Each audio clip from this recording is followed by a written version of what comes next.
Bienvenidos al curso de filosofía. Mi nombre es Neri Lisbeth Colán Calero. Estás en el colegio Eres tu mejor opción. Y esta es una clase dedicada a chicos de quinto año de secundaria como tú.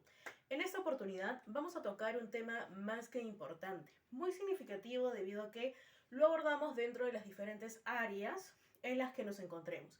Tanto en el ámbito laboral como en el ámbito profesional, siempre nos vamos a remitir a este concepto, que es el de ética. Pero la pregunta es, ¿qué significa la palabra ética?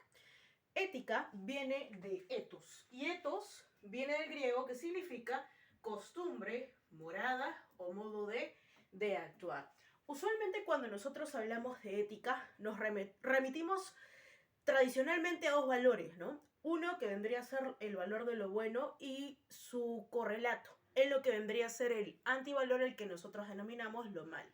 Lo bueno y lo malo aparecen como las categorías o los valores más importantes que nosotros asimilamos desde que somos pequeños hasta que somos grandes. Claro que cuando somos pequeños, lo bueno y lo malo está determinado por lo que los demás nos dicen, no tanto por la conciencia que nosotros tenemos de lo bueno y de lo malo, es decir, de lo que es realmente bueno y de lo que es realmente malo. Con el transcurso dentro de la historia de la filosofía, nos damos cuenta de que la ética va más allá del discurso o del tema de lo bueno y lo malo. Tiene que ver con la fundamentación de nuestro actuar, tiene que ver con la fundamentación incluso de nuestras leyes, tiene que ver con la fundamentación de nuestras normas. Sin ética, los seres humanos no podríamos vincularnos mutuamente. Entendiendo que el campo de la ética no solamente se remite al campo de los valores morales, sino que se remite también al campo de los principios que han regido la manera en que los individuos se han comportado a lo largo del tiempo. De esa manera, chicos, habiendo visto la etimología, pasemos ahora a lo que vendría a ser la definición. Vamos a definir a la ética como una disciplina dentro de la filosofía que se encarga de la reflexión teórica sobre la moral. Ah, pero un momentito aquí, te preguntarás, ¿hay alguna diferencia entre ética y moral? Por supuesto que la hay, pero antes de ver cuál es esa diferencia, primero mira este ojito de aquí, por favor. ¿Cuáles son las preguntas que aborda la ética? Te cuestionarás y de antemano te digo que la ética aborda problemas como los siguientes. Número uno, ¿qué es lo bueno? Número dos, ¿qué es lo malo? Número tres podría ser también, ¿cuál es el fundamento de las normas? Tanto de las normas jurídicas como de las normas morales. Podría también preguntarse la ética acerca de cómo se debe definir la justicia, de cómo se debe definir la igualdad, de cómo se debe de definir también lo que vendría a ser la libertad. En la medida que todos estos principios morales están dentro de la reflexión ética. Imagínate, hoy en día el mundo es mucho más ilimitado en el sentido de que nosotros hemos logrado que adueñarnos de casi toda la realidad. Y en ese sentido también nuestra responsabilidad ha tenido que expandirse. Hoy en día no solamente pensamos en torno a éticas que tengan que ver con los seres humanos, sino que también pensamos en torno a éticas que tengan que ver con los animales, éticas que tengan que ver con el cuidado de la tierra, éticas que tengan que ver en general con el cuidado de todo el planeta. Eso era inconcebible, por ejemplo, dentro de las éticas anteriores a lo que vendría a ser la Edad Media, en donde el hombre era el centro y como el hombre era el centro, entonces las éticas y los discursos vinculados a la misma solamente giraban en torno a él y no más allá de él. De esta manera, chicos, vamos entonces, antes de ver la diferencia entre lo que vendría a ser ética y moral, a ver un poquito de lo que vendrían a ser otras preguntitas más adicionales a las que ya hemos generado. Por ejemplo, el concepto vinculado a lo que vendría a ser hoy en día la justicia ha cambiado a través del tiempo. Antes la justicia se entendía como igualdad. Por ejemplo, dentro de la Revolución Francesa se dice que el contrato que se firma entre los individuos y entre el Estado es un contrato en igualdad de condiciones. Sin embargo, hoy en día han cambiado las diversas perspectivas que se tenían en torno a la justicia, sobre todo las tradicionales, llegando a darse cuenta de que es necesario no ver la igualdad, sino más bien la diferencia, como la base para establecer una justicia que sí sea proporcional. ¿A qué me estoy refiriendo? Por ejemplo, nosotros podríamos decir que es justo que el que todo aquel que tenga la capacidad de ¿qué? de correr que lo haga. Pero ¿y qué pasaría con las personas minusválidas? Que a pesar de poseer el mismo derecho que todos los demás, no poseen en este caso las mismas capacidades. Obviamente podríamos hablar de la imposibilidad del ejercicio de un derecho debido a qué? Debido a una facultad especial que posee esta persona, pero que no ha sido tomada en consideración dentro del ámbito jurídico, digámoslo, tradicional. De esa manera es muy importante entender que términos como la justicia, que son principios morales, hoy en día se entienden más como la equidad, es decir, brindarle a cada uno lo que le corresponde, viendo en la diferencia lo más importante y no en la igualdad. Así como se ha reformulado el término de justicia o de la justicia, cómo se concibe, también se han reformulado otros términos, tales como la libertad. Además de la libertad, también hay otros términos que han ido cambiando, variando a lo largo del tiempo.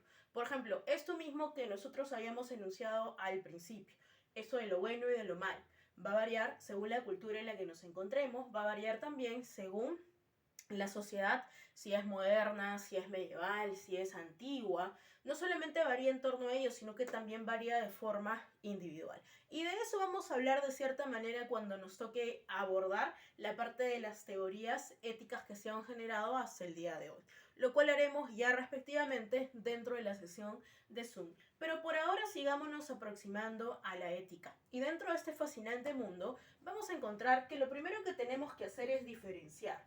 ¿Diferenciar a quién de qué? Diferenciar la ética de lo que vendría a ser la moral. ¿Cómo entiendo la ética y cómo entiendo la moral? Muy bien, habíamos dicho que la ética, en principio, es una reflexión teórica sobre la moral. Ok, entonces se supone que la ética estudia la moral teóricamente, sí. ¿Y la moral entonces de qué se encargaría? Precisamente de la parte práctica.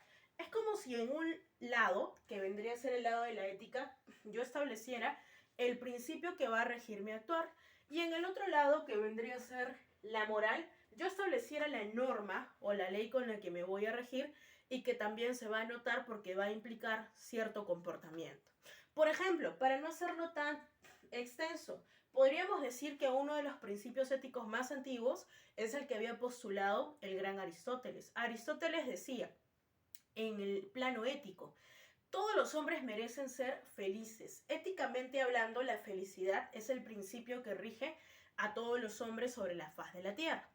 Pero la pregunta es, ¿qué había que hacer para ser feliz? Bajo la perspectiva de Aristóteles, y eso ya tiene que ver con el plano práctico, digamos que la ética es el plano teórico y la moral el plano práctico, tiene que ver con qué?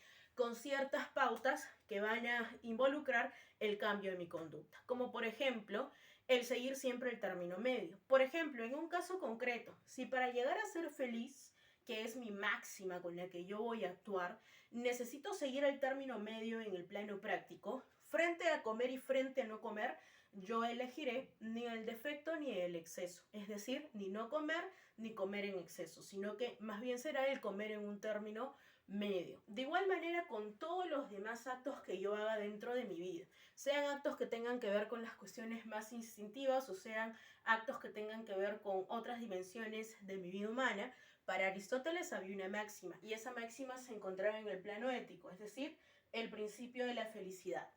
Pero en el plano práctico debíamos de establecer que pautas, normas que nos lleven a qué, nos lleven a actuar. Y eso que nos lleva a actuar precisamente es el término medio.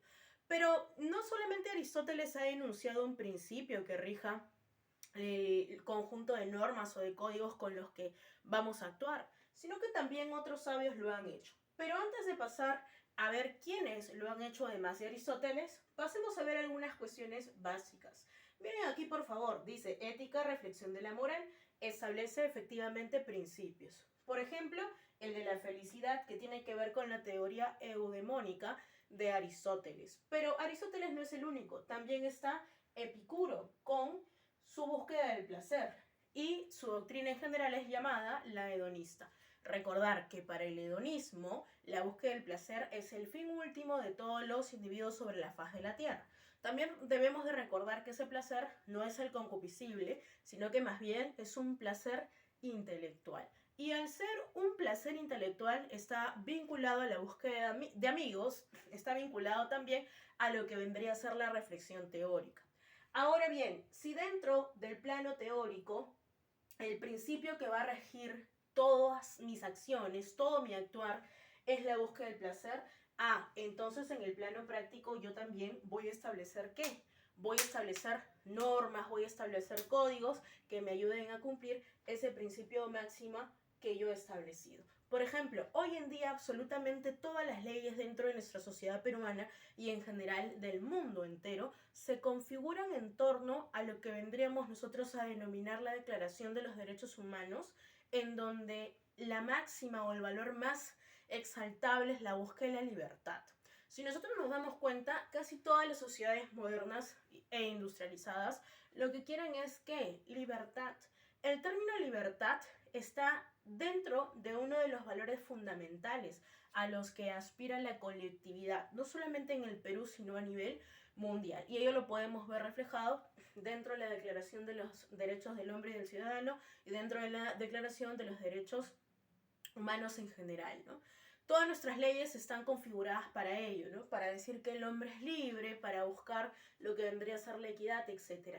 Hay ciertos principios básicos dentro de la legislatura peruana que nosotros podemos verlos donde al inicio de la Constitución Política del Perú. Si ustedes se dan cuenta, si ustedes leen solamente el primer apartado, se van a dar cuenta de que se apela a los derechos fundamentales y son precisamente esos derechos fundamentales los principios que deben de regir todas nuestras normas, todos nuestros códigos, todas las leyes dentro del Perú. Interesante, ¿no? No nos habíamos dado cuenta, pero en el ámbito jurídico, en el ámbito peruano, evidentemente podemos diferenciar el lado ético y el lado moral. La moral tiene que ver sobre todo con las pautas, con las reglas establecidas. Por ejemplo, el no robar, el no matar, las sanciones correspondientes que se tengan para cada uno o cada una de esas infracciones o cada uno de esos delitos, ¿no? Cuál es el caso correspondiente. Ahora, en el caso de el siguiente punto que voy a tocar, tiene que ver con la diferencia entre normas morales y jurídicas. Pero antes de pasar a ello, no me había dado cuenta de que no te había explicado por aquí lo que vendría a ser la parte práctica, es decir, la parte moral, por ejemplo, de la teoría eudemónica. En el caso de Aristóteles dice, ¿no? Eudemonismo es la búsqueda de la felicidad. En el plano práctico, entonces término medio, en este caso sería la búsqueda siempre del punto que esté entre el exceso y el defecto, ¿no? Ni te vayas para un extremo ni para el otro. Ya lo habíamos explicado, pero solamente afianzo aquí, por favor, de que este ejemplo que tienes aquí vendría a ser la parte práctica del eudemonismo. Muy bien, habiendo dicho ello, y creo que ya quedó más que claro que la ética tiene que ver con la parte teórica, con los principios que fundamentan nuestro actuar, y que la moral tiene que ver con el conjunto de normas, con el conjunto de leyes que van a de manera directa, ¿no? Hacernos actuar de una manera. Entonces, pasemos a otro puntito. Y aquí está la diferencia entre las normas morales y las normas jurídicas. ¿Qué es una norma moral y qué es una norma jurídica? Te preguntaré, ¿la norma jurídica está antes que la norma moral o la norma moral está antes que la norma jurídica? Si has respondido que primero es la norma jurídica, es decir, aquella que aparece dentro del Código Civil, aquella que aparece dentro de la Constitución, pues estás equivocado, en la medida de que la primera es la norma moral, la que apareció dentro de las tablas, ¿ok? Que siempre vemos dentro del ámbito religioso, ¿no? Estaban las tablas que se les habían dado con los mandamientos, 12 mandamientos y todo lo demás. Ya, esas son normas morales. ¿Qué son las normas morales y qué son las normas jurídicas? Las normas morales son aquellas normas que nosotros todos, absolutamente todos, sin ninguna excepción alguna, practicamos, pero que si es que rompemos esas normas no vamos a ir a la cárcel. Estas normas han aparecido desde el inicio de las civilizaciones humanas, es decir, ya constituían los pueblos de Mesopotamia, los más antiguos, es decir, los que tenían que ver con las ciudades como Ur, Lagesh, ¿no? Y todos estos, o estas ciudades muy, muy antiguas o comunidades primitivas. Todas las comunidades primitivas, el tiempo más primigenio de la humanidad, cuando se empieza a unir ¿en qué? En un grupo de qué? De comunidades bastante básicas, van a tener normas que van a regir su actuar. Ojo, luego estas normas van a pasar a ser ¿qué? Van a pasar a ser normas jurídicas. Esas normas morales van a pasar a ser normas jurídicas. Ojo, la norma moral está antes del surgimiento del Estado, es la base de la sociedad y no tienen sanción. Bueno, al menos no una sanción punitiva, es decir, tú no la cumples y te voy a llevar a la cárcel, vas a estar privado de tu libertad. No necesariamente. Vas a tener otro tipo de sanción. Es una sanción interna, una sanción en donde te vas a avergonzar de lo que has hecho. Más no vas a tener una sanción punitiva, es decir, nadie te va, digamos, a privar de la libertad o te va a infringir algún daño. En el caso de las normas jurídicas tenemos que es todo lo contrario.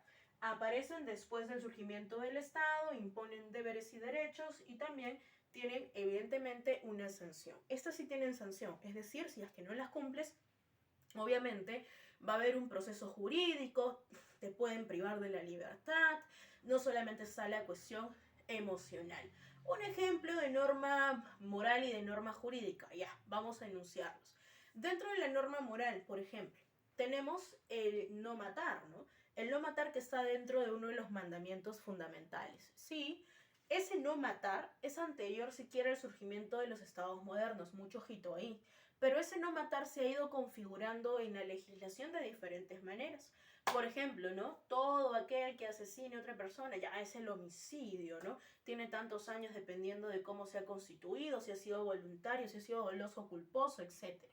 Ok, pero no solamente es el no matar, sino también el hecho de cuestiones tan cotidianas como las que nosotros vivenciamos dentro del aula. Por ejemplo, no decir groserías. Está el otro ejemplo de qué, de no hacer bulla dentro del salón de clases o no comer dentro del salón de clases. Esas son normas morales que se han instaurado en consenso por todos los individuos que cohabitan en un mismo lugar, que vendría a ser en este caso el plantel educativo.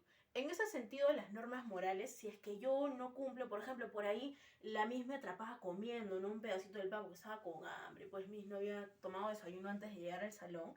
Ok, lo que hacía la misa en ese caso no era pues al calabozo, ¿no? Estás privado de tu libertad, simplemente era, por favor, te voy a pedir que no lo vuelvas a hacer. Y en el caso de cada uno de ustedes, si es que, claro, alguna vez tuvieron algún tipo de, digamos, encuentro, ¿no? Con el infringir una norma moral, claro, lo que sucedía era que nos poníamos rojitos de repente porque nos daba mucha vergüenza. Y la sanción es una sanción que, una sanción más interna, más afectiva, que depende de qué, que depende también del grado de conciencia que tenga yo de lo que he hecho, pues obviamente. Muy bien. En el caso de lo que vendría a ser la norma jurídica, en cambio, no, aquí no hay lugar alguno. Si la norma jurídica dentro de mi constitución o dentro de lo que vendría a ser el Código Civil o el Código Penal instaura, ¿no? Por ejemplo, que si una persona me sigue constantemente a todos los lugares, me priva de mi libertad, me secuestra, obviamente yo me voy para la cárcel. Eso está dentro de lo que vendrían a ser las normas del Estado peruano. Ahí sí tengo una sanción punitiva, tengo una sanción que me va a quitar la libertad. Recordar que la libertad es el valor fundamental dentro de las sociedades modernas. Muy bien, hijo, hasta aquí creo que todo va ok. Hemos hablado acerca de la ética, ethos, morada, modo de vida. Hemos hablado también acerca de su definición, que es la reflexión teórica sobre la moral. Hemos dicho también cuáles son algunas preguntitas sobre la ética. Hemos visto la diferencia entre la ética y entre la moral, una en el plano teórico y otra en el plano práctico. En el plano teórico, la ética establece principios. Por ejemplo, si cree que el principio fundamental es lograr la felicidad, o si es lograr la búsqueda del placer, o si es lograr la utilidad, o si es lograr, no sé, la libertad, etcétera, eso ya va a depender, ¿no? Del tiempo en el que nos encontremos y de la sociedad en la que nosotros vivamos. Ok, en el lado práctico, ¿no? Son las reglas o las normas, ¿no? Que nosotros tenemos o que se han instaurado dentro de la sociedad. No matar, no robar, ¿no? Libre tránsito, libertad de expresión, todas esas cuestiones tienen que ver con esto, con la moral. Son cuestiones concretas que hacen que mi conducta sea de una determinada manera. Nos vamos entendiendo por ahí para luego llegar a lo que vendría a ser la diferencia entre la norma moral y la norma jurídica. La norma moral aparece desde el inicio de las civilizaciones, ¿no? Son normas de convivencia hoy en día que todos, absolutamente todos, sin lugar a dudas, conservamos y que también practicamos. No tienen una sanción, recuerden, sí tienen lo que vendría a ser el cargo de conciencia, la culpa, pero es más subjetiva, aparecen antes del Estado. En el caso de lo que vendría a ser la norma jurídica, recuerden que aparece después del Estado, si tiene una norma, en este caso, instaurada o amparada por lo que vendría a ser el Estado, por lo cual sí tiene sanción. Ahora, en el caso de los elementos de la persona moral, ¿te has preguntado qué necesitas para ser alguien moral? Pues creo que sí. Para ser alguien moral, lo primero que necesitas es saber diferenciar qué es lo bueno y qué es lo malo. Si no sabes diferenciar qué es lo bueno y qué es lo malo, entonces cómo vas a actuar de manera correcta o de manera incorrecta. Obviamente no se podría. En ese sentido, una persona moral, lo primero que debe de tener es conciencia moral, es decir, saber qué es lo bueno. Claro, pero Miss, lo bueno no depende de la cultura y demás. Claro, pero también hay principios que son universales y que todos nosotros compartimos. Obviamente el homicidio está penado en todas las partes del mundo, ¿no? Entonces, por ahí tampoco todo es relativo. En ese sentido, la conciencia moral me va a ayudar a qué? A poder diferenciar lo bueno y lo malo. Pero con eso no me basta. Supongamos que yo tengo conciencia moral, pero que un día entran personas bastante delincuenciales a mi hogar, ¿no? Y secuestran a un miembro de mi familia. Y en ese momento le dicen, mira, a otra persona, ¿no? De mi familia le dicen, vamos a liberar, ¿no? A tu hermano, a tu primo, a tu tío, si es que tú aceptas llevar un paquete o trasladar un paquete en la frontera. Ok, si esa persona aceptara llevar el paquete para salvar a su amigo, ¿cómo estaría actuando? ¿De forma moral, de forma inmoral o de forma moral? ¿Qué piensas tú al respecto? Bueno, te diré que esa persona sí es consciente de lo que hace, sabe qué es lo bueno y qué es lo malo, pero si acepta bajo esas condiciones llevar ese paquete, lo que le falta es esto, lo que le falta es la libertad para actuar. Y en ese sentido, no hablaríamos de una persona, en este caso, moral, sino más bien hablaríamos de un problema, no un inconveniente. Tampoco es una persona moral, ¿no? Es una persona inmoral, pero en este caso habría que tomar en consideración bajo qué circunstancias se lo considera de esa manera. Ok, por último, hablamos acerca de la responsabilidad, por supuesto. Si yo he obrado mal, debo de tener la capacidad de poder resarcir. Y eso también es lo que un poco implica el sistema penitenciario, ¿no? Se supone que el tiempo que yo he sido privado de mi libertad y la indemnización que debo de pagar sirve para resarcir un poco el error que yo he cometido. Muy bien, chicos, hasta aquí el tema de la ética. Vamos a seguir reforzándolo al interno mediante el software de videoconferencias Zoom. Recuerda que tienes una tareita correspondiente al tema de la ética. Conmigo será hasta una próxima sesión. Cuídate bastante. Nos vemos. Chao, chao.